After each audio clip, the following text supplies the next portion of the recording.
Part three, we're back again. It's probably gonna be a part four. So anyway, boom, man's cut from the policeman, and they're chasing me now.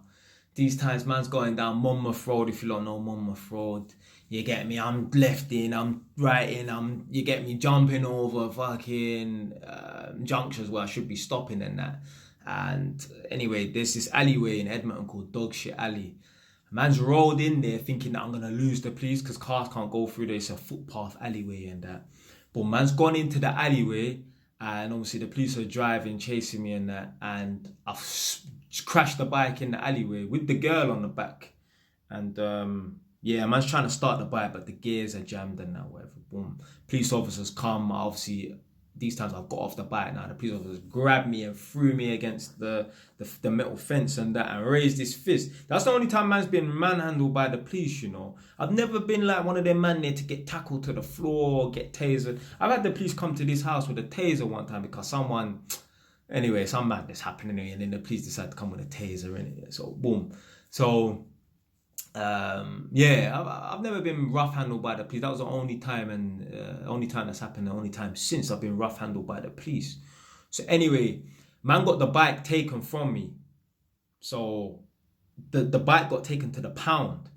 So I think the police gave me the option of what pound I wanted the bike to go to. Either because he's like, you're not getting this bike back today.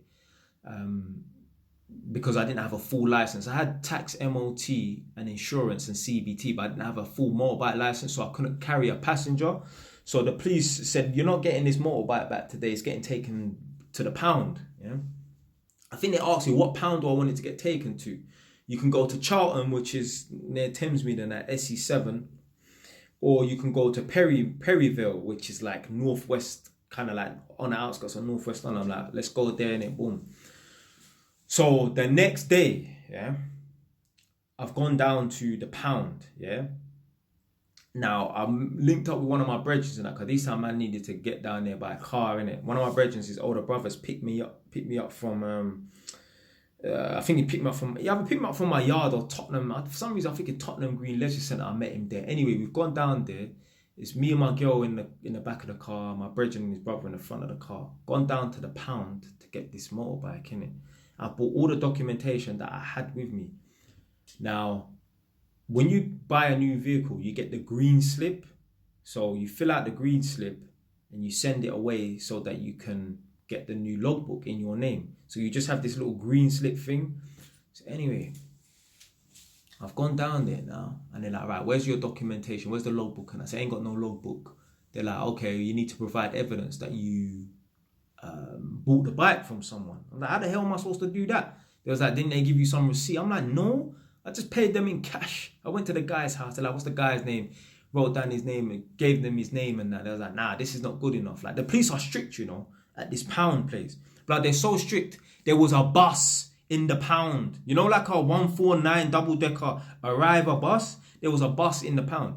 If Arriva or Riva or First or Metroline bus forget to tax their vehicle, which has probably happened, or MOT their vehicle, they can seize the bus, blood. There was a bus there. Now, did someone get poked up on the bus? Or what, is that bus a part of a crime scene? Possibly in that. But I remember there was a bus in the Perryville pound. They said, we're not giving you this bike back until you can provide us with evidence to show us that it's you own it. So they was like, well, I said, well, how am I going to do that? I said, you need to go and get a receipt from this boy. Yeah, I still got his number. His name's Jake. So I'm like, how the fuck am I supposed to do that? I can't be driving all the way down to Enfield, then driving back up with a piece of paper and that. They say, well, boy, if you don't do it, within 10 days, the bike gets scrapped. Yeah, after a certain period of time, 7 days or 10 days, the bike gets scrapped. Boom. So, what happened now? Yeah, imagine, I still had the boy's number. Yeah, his name's Jake. Big up Jake, blood. I don't even know his fucking last name. I phoned him up. I'm like, yo, it's the guy that bought the R125 from you. Listen, the bike's been taken by the police in the pound. I need you to write out a note, yeah, and say that I give them my full name, tell them that I bought the bike for this much, describe the bike, what color it is, put down the registration, put down as much information as possible, and I need you to fax it to the police pound. I swear to God, I don't believe in God, but I swear on my life. Yeah, man, don't tell no lies. This guy actually said, all right, cool, I'm going to do it. He went into the internet cafe, because who the fuck has fax machines? He went into the internet cafe, yeah? He wrote out this note saying, I, Jake, whatever his name was, sold this bike to Jelani on such and such date at such and such time. It's a red Yamaha R125. The registration, I think it was like AM58MKX, something like that, yeah? I sold this bike to him at this time, whatever, put his signature and I faxed it to them. You know they actually accepted. I was like, oh my days, you know what? Maybe there is a God. Maybe there is a fucking God plan. So anyway, boom, they gave me back the bike now, innit? Because these times, obviously, I've got my CBT, I've got insurance, I've got tax, I've got MOT, but they still seized the bike off me, innit? And obviously I had to pay money to get out of the pound, innit? So boom. Anyway, what happened now? So yeah, I've got the bike back, rode it back to my yard, Edmonton, and that was that. Riding around on the motorbike for a couple of years and that, and I decided, you know what? I want to get my big boy license. Now, in order for you to get you, so if you get your big boy license, you pass your full motorbike test and you get your big boy license. If you're 23 years old and below, if you pass your motorbike test, you can't get the bike that I wanted to get, which is a Yamaha R6. You have to wait until you're 24, then pass your big boy motorbike license, pass your big boy motorbike test, and then you can get your R125. So when you're 23 years old, if you pass your big motorbike test, you get what they call an A2 test. Once you get the A2 test at age 22 or 23, you have to hold the license for 2 years on a restricted license. Then you do your DAS, your direct access. Then you can go and get your Yamaha R6, your GSX R6, your Kawasaki Ninja 600 and that. Yeah, you have to wait 2 years. But if you do the full motorbike test when you're 23 years old, you get your A2 license and you're not allowed. You cannot get your GSX R6. You cannot get your R6 Yamaha YZF. You can't get your Hayabusa. You can't get none of those bikes. You can't get the Kawasaki Ninja. You can't get little shitty KTM motorbikes and that are 600. You can't get none of those and that. So when you're 23 years old, if you get your full license, you're on a restricted license that does not allow you to get an R6, does not allow you to get a GSXR, does not allow you to get the Kawasaki.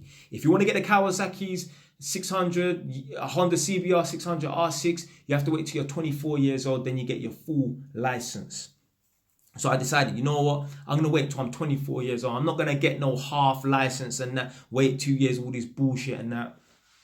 So anyway, what happened now?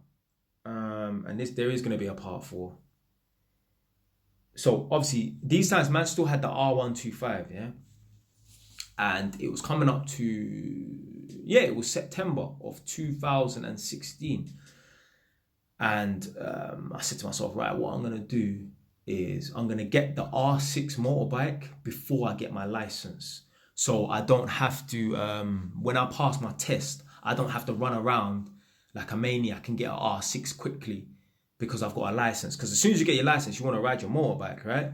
So what I did was I was searching for motorbikes and that. Found one in Northwest London, a R6 in Northwest London. Looked at it, but I weren't really feeling it.